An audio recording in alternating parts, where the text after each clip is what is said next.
नमस्कार। हमारे चैनल में आपका बहुत बहुत स्वागत है। आज हम लोग बात करेंगे कि कुंडली में आप अपने सास की स्थिति को कैसे देख सकते हैं। कैसे कुंडली से आप ये जान सकते हैं कि आपकी सास कैसी होंगी, आपके उनके साथ में रिलेशनशिप कैसा रहेगा, आगे आप उनके साथ में रह पाएंगे या नहीं रह पाएंगे। इन सब चीज़ों का विचार आप कुंडली से कैसे कर सकते हैं, तो आज हम लोग इस वीडियो में ये जानेंगे। तो कुंडली में जो चौथा भाव होता है, फोर्थ हाउस, वो उससे हम माँ का विचार करते हैं, मतलब अपनी माँ का विचार करते हैं।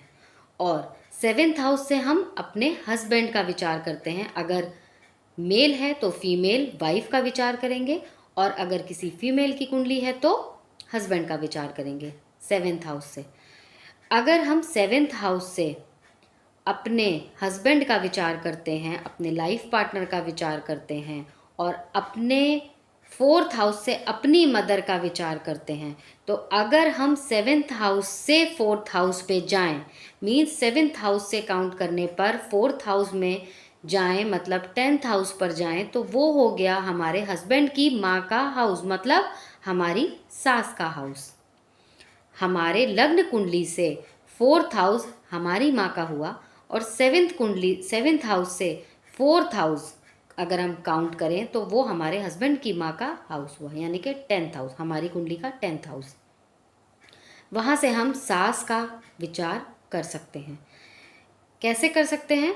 टेंथ हाउस में अगर बेसिकली क्या होता है, हमारे पास क्लाइंट्स आते हैं और टेंथ हाउस में अगर हम देखते हैं कि क्रूर प्लैनेट्स अगर बैठे हुए हैं, जैसे राहु हैं, सूर्य हैं, मंगल हैं, ये प्लैनेट्स अगर बैठे हैं, या शनि देव हैं, ये बैठे हुए हैं अगर टेंथ हाउस में, तो हम लोग बोलते हैं कि अगर वो हाउस वाइफ है बेसिकली कोई लेडी, तो हम लोग खुद से ही ये बोलते हैं कि भाई घर में क्यों बैठे हो, तुम्हारा करियर बहुत अच्छा है, तुम्हें तो काम करना चाहिए।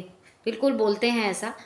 तो अगर करियर वाइज देखें तो टेंथ हाउस में क्रूर ग्रह अगर बैठे हुए हैं तो दिस इज गुड, ये अच्छा है उसके करियर के लिए। बट वहीं से अगर क्रूर ग्रह टेंथ हाउस में बैठे हैं तो टेंथ हाउस करियर के साथ साथ उसकी सास का भी हाउस है, तो वहाँ पर सास के साथ उसके तालमेल अच्छे नहीं बैठेंगे।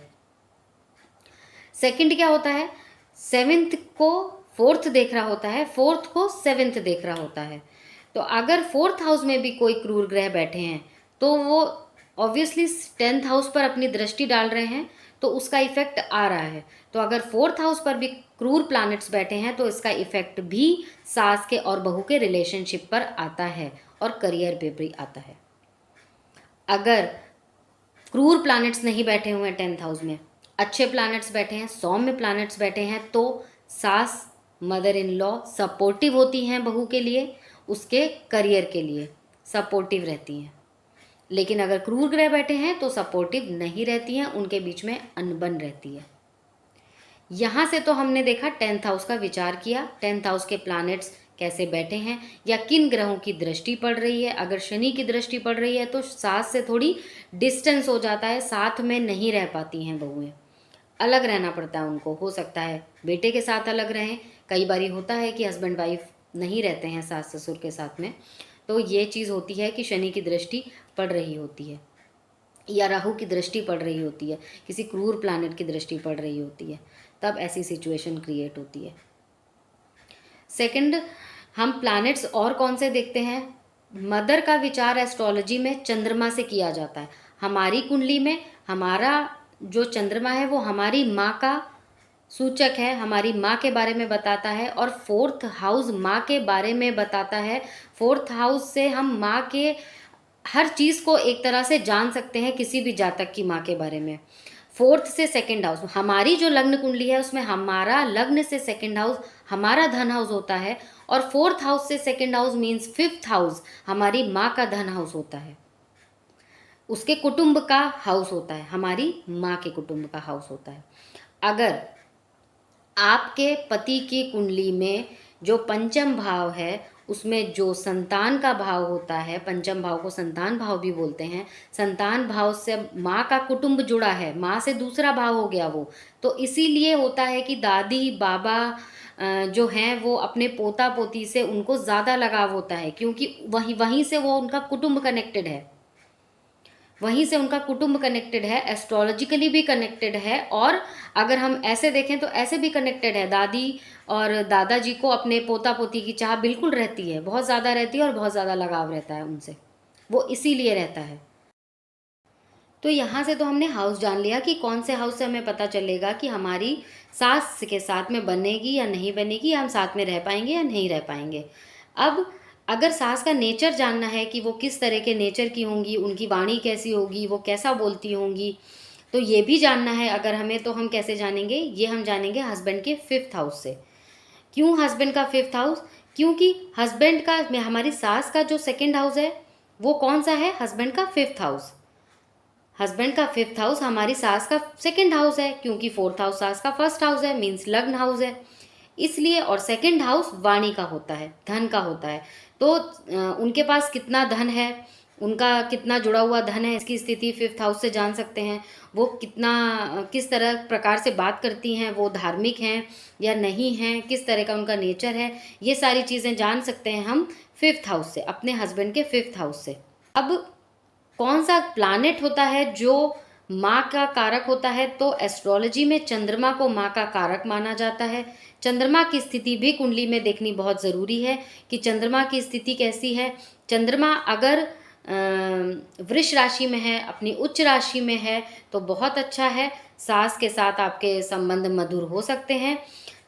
सास के साथ में कई बारी ऐसा होता है कि स्टार्टिंग में संबंध बहुत अच्छे हैं, लेकिन धीरे धीरे धीरे संबंध खराब होने लग जाते हैं।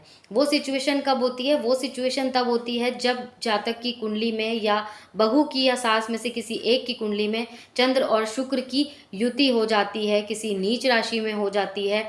तब ऐसा होता है कि धीरे धीरे धीरे संबंध खराब होने लग जाते हैं सास के साथ में। तो ये हो गया प्लैनेट, चंद्रमा होता है जिससे हम लोग माँ का या सास का विचार करते हैं। शुक्र से अगर मेल की कुंडली है किसी, तो उससे हम लोग उनकी वाइफ का विचार करते हैं।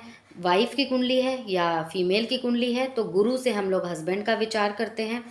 और एक चीज़ और होती है ध्यान रखने की यहाँ पर, कि जो हमारे हस्बैंड का 7th हाउस है वो हमारे सास का 4th हाउस है हमारे हस्बैंड के चार्ट में। ठीक है, 4th हाउस किसका होता है? हमारी ज़मीन का, हमारे जायदाद का। पर्सनली अगर हम अपनी लग्न कुंडली में देखें तो अगर हमारी कुंडली में 4th हाउस हमारी ज़मीन और जायदाद का है, हमारे हस्बैंड की कुंडली में 4th हाउस हमारे हस्बैंड के ज़मीन और जायदाद का है, लेकिन माँ के, अगर हस्बैंड के चार्ट में माँ की पोजीशन देखें तो माँ अगर 4th हाउस में, उस माँ का लग्न हाउस है, तो 7th हाउस उनका 4th हाउस हो गया। मतलब माँ के, आपकी सास के धन और जायदाद का हाउस कौन सा हो गया? 7th हाउस हो गया आपके हस्बैंड का। और 7th हाउस किसका है? आपका है, उनकी वाइफ का है।